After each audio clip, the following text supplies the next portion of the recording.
ওষুধ খেয়েছি তো, ওষুধের তো একটা সময় লাগে কাজ করতে। তোমরা যাও, আমি ঠিক হয়ে যাব। তোমার কি মনে হয় আমরা যদি ঘরে চলেও যাই আমরা কি নিশ্চিন্তে ঘুমোতে পারবো? শোনো না, আমি কাল সকালে আমার মার কাছে চলে যাব। তুমি বরং আর্য আমাকে একটা ট্যাক্সি ডেকে দিও। আমার আর এই অবস্থায় হোটেলে যাওয়াটা ঠিক হবে বলে মনে হচ্ছে না। আচ্ছা, কাল সকালে দেখা যাবে। তুমি এখন রেস্ট নাও। সব থেকে ভুল করছো তুমি ওখান থেকে এতটা মানে তোমার আশাটাই ঠিক হয়নি। এই ধকলটার জন্যই তোমার জ্বরটা আরো বেড়ে গেল। আমি আসতাম না আর্য, আমি আসতাম না, কিন্তু আমি যে নীলুকে কথা দিয়েছি আর্য, যে ডিঙ্কাকে ওর কাছে ফেরত দিয়ে যাবো রাতে। কথা তো রাখতে হবে। তুমি না বড্ড ভালো মানুষ প্রবুদ্ধদা। আজকালকার দিনে এতটা ভালো হলে চলে না। আচ্ছা, এটা কি কথা যে কথা দিয়েছিলাম ডিঙ্কাকে ফিরিয়ে দিয়ে যাবো, তাতে কি হয়েছে? যদি রাস্তায় তুমি কোনো বিপদে পড়তে তাহলে কি হতো? তোমার এতটা জ্বর, তুমি একটা ভাড়া করা গাড়ি করে ডিঙ্কাকে নিয়ে এখানে আসছিলে। যদি এই জ্বরে তুমি রাস্তায় সেন্সলেস হয়ে যেতে তখন কি হতো? ডিঙ্কা তো আরো অনেক বড় বিপদের মধ্যে পড়তো। তুমি কথা দিয়েছিলে, কিন্তু দিয়া কি তোমার কথার দামটা রেখেছে প্রবুদ্ধদা? আচ্ছা রূপু, থাক না, এসব কথা এখন বলে কি লাভ বলো? না আর্য, প্রবুদ্ধদা বড্ড ভালো মানুষ। এত ভালো মানুষ হলে চলে না এখন। দিয়াকে একটু শাসন করা উচিত ছিল, কিন্তু সেটা প্রবুদ্ধদা কখনোই করেনি বলে দিয়া আজকে এই বারটা বাড়তে পেরেছে। একটু শাসন সত্যিই দরকার ছিল দিয়ার। রূপো, এসব কথা থাক না এখন। কি জানো তো, প্রত্যেকটা মানুষই নিজের মতন করে পৃথিবীটাকে দেখে আর সেইভাবেই রিয়াক্ট করে। আমি এইভাবেই দেখি পৃথিবীটাকে, যে কোনো অ্যাডাল্ট মানুষ তাকে শাসন করা বা তার ভুলটাকে চোখে আঙুল দিয়ে দেখিয়ে দেওয়া, সেটা আমি ভাবতে পারি না। রূপাঞ্জনা, আমার একটু জল খাওয়াবে? হ্যাঁ হ্যাঁ, খাওয়াচ্ছি। তুমি বসো, আমি দিচ্ছি।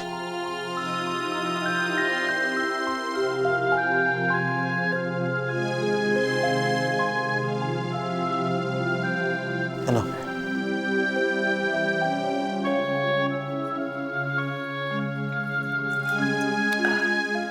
একটু খাবে না? না। ব্লাড টেস্টটা করিয়ে নিতে হবে কিন্তু কালই। হ্যাঁ নিশ্চয়ই, আমি বাড়িতে পৌঁছেই করিয়ে নেব। বাড়ি পৌঁছানোর কথা আসছে কোথা থেকে? তুমি এখানে থাকবে, এখানে ব্লাড টেস্ট হবে, রিপোর্ট আসবে, তুমি সুস্থ হবে, তোমায় কিচ্ছু চিন্তা করতে হবে না। আমি নিজে তোমাকে পৌঁছে দিয়ে আসবো। আচ্ছা রূপু, এ কি পাগলামি করছে বলো তো? মোটেই পাগলামো করছে না প্রবুদ্ধদা, ও ঠিকই বলছে। আর তাছাড়া যেই তোমাকে বাড়ি যেতে দিক না কেন, আমি তোমাকে কিছুতেই বাড়ি যেতে দেবো না। এবার দেখি তুমি কি করে যাও। রূপু, আমার আত্মসম্মানের কি কোনো দাম নেই তোমার কাছে? তার মানে? রূপু, তুমি এই কথাটা বুঝতে পারছো না কেন? আমি যতক্ষণ এই বাড়িতে আছি আমায় কতটা মাথা নুইয়ে থাকতে হচ্ছে। কেন থাকছো প্রবুদ্ধদা? তুমি কেন বুঝতে পারছো না রূপাঞ্জনা?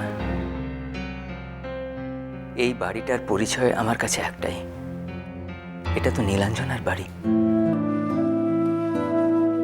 আচ্ছা, যে মানুষটা আমার সঙ্গে সব রকমের সম্পর্ক চুকিয়ে দিয়েছে, তার অমতে আমি এই বাড়িতে থাকবো, কোথাও কি আমার সম্মানে লাগতে পারে না? তুমি বলো তো। এটা শুধুমাত্র দিয়ার বাড়ি প্রবুদ্ধদা, আমাদের বাড়ি নয়। দিয়ার বাইরে তোমার আমাদের সঙ্গে কোনো সম্পর্ক তৈরি হয়নি এতদিনে। ঠিক আছে দাদা, তুমি তাহলে একটা কাজ করো, তুমি কালকে আমার সাথে আমাদের বাড়ি চলো, তাহলে তো তোমার আর কিছু বলার নেই। তোমরা মিছিমিছি কেন এত ব্যস্ত হচ্ছ বলো তো? আরে বাবা, আমার তো ইচ্ছে করতে পারে যে আমি আমার মার কাছে একটু থাকি, নাকি? 100% পারে, কিন্তু আমি যেটা বলতে চাইছি সেটা হচ্ছে যে তুমি যদি এই শরীর নিয়ে বাড়ি ফিরে যাও, মানে তোমার যে অবস্থা শরীরের, মাসিমা কি পুরোটা ম্যানেজ করতে পারবেন? আচ্ছা প্রবুদ্ধদা, তুমি না হয় তোমার এই গরিব বোনটার বাড়িতে গিয়ে কদিন থাকলে তাতে কি হবে বলো তো? পাকা বুড়ি গরিব বোনটার বাড়িতে? আচ্ছা, ভাই বোনের সম্পর্কে কি বড় লোক গরিব এসবের হিসেব হয় রূপু? ব্যাস, তাহলে যখন আমাকে বোন বলে স্বীকার করেই নিয়েছো, তাহলে কাল তোমাকে আমাদের বাড়িতে যেতেই হবে। রূপু, আমার পক্ষে যে একটা কথা বলা সম্ভব নয়, যে আমার কাছে নীলু এক্সিস্ট করে বলেই তো তোমরা এক্সিস্ট করো। হ্যাঁ, কিন্তু দাদা সব সম্পর্কের মধ্যে সব থেকে বড় কথা যেটা, সেটা হচ্ছে মানবিকতা। দেখো, তোমার একটা নীতি আছে, তুমি সে নীতির কথা বলছো, ঠিক আছে, আমি সেটা মানছি। আমরাও তো মানুষ, আমাদেরও নীতি আছে। সুতরাং যতক্ষণ না তুমি সুস্থ হচ্ছ, আমরা তোমাকে এখান থেকে কিছুতেই যেতে দেবো না, কিছুতেই না। দাও না দেখি একটু জ্বরটা কমলো কিনা। না গো, একই রকম টেম্পারেচার। এই একবার কি আবার মাথাটা ধুয়ে দেবো? হ্যাঁ দাদা, মাথাটা একবার ধুয়ে দিই। রূপু রূপু, আমার কথা শোনো, আমার এত রাতে না এত সব ইচ্ছে করছে না, তোমরা শুতে যাও না এবার। আমি একটু ঘুমোবার চেষ্টা করি, দেখবে সকালে একদম ঠিক হয়ে যাবে। তুমি না তখন থেকে আমাদের কাটানোর চেষ্টা করছো, জানো? ওই দেখো, আমি তা বলেছি তোমায়। আচ্ছা, কি এটা? প্রভুদা, হ্যাঁ বলো। তোমাকে একটা কথা জিজ্ঞেস করব। হ্যাঁ বলো না। বলছি, তুমি কি এবার সত্যি সত্যি দিয়াকে ডিভোর্স দিয়ে দেবে? হ্যাঁ, কেন? কেন দেবেন দাদা? আর্য একটা মানুষ আমার কাছ থেকে মুক্তি পাওয়ার জন্য ছটফট করছে দিনের পর দিন। সে আমার সঙ্গে সব রকমের সম্পর্ক ছিন্ন করে ফেলেছে, আর আমি এতটাই স্বার্থপর যে আইনের জোরে ওকে আমার কাছে জোর করে রেখে দেবো। প্রভুদা, আমার মনে হয় দিয়াকে ডিভোর্স দিলে তুমি সারা জীবনের জন্য খুব মস্ত বড় একটা ভুল করবে। কোনটা ঠিক কোনটা ভুল তার জাজমেন্টটা কে করবে বলো তো রূপাঞ্জনা? না, কিন্তু মানে তোমার ওষুধের যে বিষয়টা, যে অ্যালার্জি আছে কোন গ্রুপে, ও কিন্তু বলে দিল ওটা চট করে। ওটা অভ্যেস আর্য। একটা মানুষের সঙ্গে বহুদিন ধরে থাকার পরে না এই অভ্যেসটা হয়ে যায়। ওটার জন্য মনের টানের কোনো প্রয়োজন হয় না। না দাদা, আমার কিন্তু সেটা মনে হয় না। আমার মনে হয় দিয়ার আজও তোমার জন্য কনসার্ন আছে। আর এখন এসব কথা থাক না আর্য, আমার বড় টায়ার্ড লাগছে। আমি বুঝতে পারছি প্রবুদ্ধদা, এই কথাগুলো আলোচনা করতে তোমার ভালো লাগছে না, কিন্তু বিশ্বাস করো, আমরা বাড়ির সবাই এটা নিয়ে খুব অশান্তির মধ্যে আছি। আর কি জানো তো, আমরা ভাবতেই পারছি না যে তোমার সঙ্গে সম্পর্কটা চিরজীবনের জন্য শেষ হয়ে যাবে। আর কি জানো, খারাপ লাগছে ডিঙ্কার জন্য গো।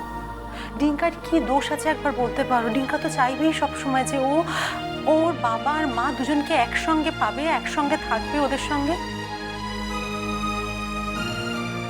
তাছাড়া একটা কথা শুনেছি, মানে শোনা কথা অবশ্য, যে ওই ভদ্রলোকের বাড়িতে ডিঙ্কাকে নিয়ে একটা প্রবলেম আছে। হ্যাঁ, ওই ছেলেটির মা চায় না যে ডিঙ্কা ওই বাড়িতে গিয়ে থাকুক। আর ছেলেটির মা একা বলে ছেলেটি দিয়াকে নিয়ে আলাদা থাকতে চায় না, সেই জন্যই ওরা এতদিনে সেটেল হতে পারেনি। ডিঙ্কাকে নিয়ে তোমাদের কোনো চিন্তা নেই। ডিঙ্কার জন্য ওর মায়ের কিচ্ছু আটকে থাকবে না, ও আমার কাছেই থাকবে। না প্রবুদ্ধদা, এই ঘটনাটা যদি একবার ঘটে যায় তাহলে আর দিয়াকে কিছুতেই আটকে রাখা যাবে না। ও ঠিক চলে যাবে ওই ছেলেটার কাছে। আটকাতে যে আমি চাই সেটা তুমি কেন ধরে নিচ্ছ বলো তো? আর আমি কেনই বা আটকাবো?